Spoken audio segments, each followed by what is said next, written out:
इन दिनों में काफी चर्चा का विषय है, जहां देखो यही बात चल रही है कि लोकसभा की सीटें 2029 के चुनाव से पहले 850 हो सकती है। क्यों होनी चाहिए 850 सीटें? आज मैं इसी मुद्दे पर आप लोगों के सामने कुछ महत्वपूर्ण तथ्य प्रस्तुत करने वाला हूं। ये सीटें बढ़ाता कौन है? ये सीटें संसद कोई कानून पास करके नहीं बढ़ाती है, बल्कि इसके लिए एक आयोग गठित किया जाता है जिसका नाम होता है डिलिमिटेशन कमीशन, यानी कि परिसीमन आयोग। परिसीमन आयोग सीटें बढ़ाता है। और जैसा कि आप देख सकते हैं, इससे पहले कब कब परिसीमन आयोग गठित किए गए हैं, तो सबसे पहले 1952 में डिलिमिटेशन एक्ट 1952, जिसके माध्यम से 489 सीट्स थी, उनको बढ़ा करके 494 कर दिया गया था, यानी कि 5 सीट्स जो थी वो लोकसभा की पहली बार बढ़ाई गई थी। उसके बाद 1963 में बढ़ाई गई डिलिमिटेशन एक्ट 1962 के माध्यम से। इसमें 494 सीट्स को बढ़ा करके 522 सीट्स कर दिया गया, यानी कि 28 सीटें बढ़ा दी गई थी।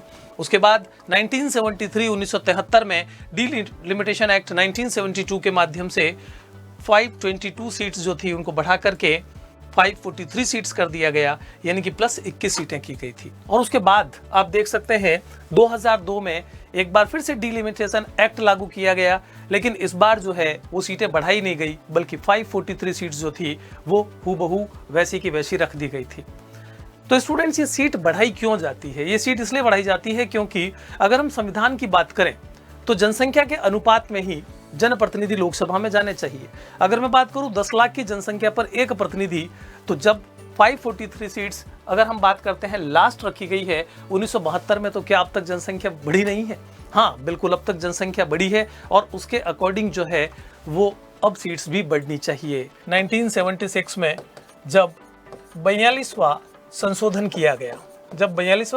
किया गया, तो उस समय इंदिरा गांधी प्रधानमंत्री थी। उन्होंने 543 सीट्स जो थी लोकसभा की वो उतनी ही रखी, और ये रखी गई कि 25 साल तक इतनी ही रहेगी, इसको बढ़ाया नहीं जाएगा।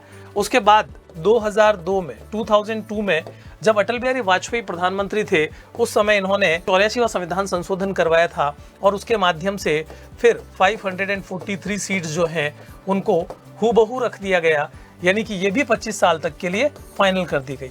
तो 25 साल के बाद अब आ जाता है 2026 और 2026 में हमारी सरकार जो वर्तमान समय में है उनके हाथ में है कि वो सीटें बढ़ाए या नहीं बढ़ाए, और ये सरकार सीटें बढ़ाना चाहती है, क्योंकि आप देख रहे हैं लोकसभा जो कि वर्तमान समय में, पार्लियामेंट जो कि वर्तमान समय में बदल दिया गया है, जिसके लिए सीट्स भी बढ़ा दी गई है। तो 850 सीटें होने की उम्मीद है, और हो सकता है आप बहुत जल्द ऐसा देखें कि लोकसभा की सीटें बढ़कर 850 हो गई है।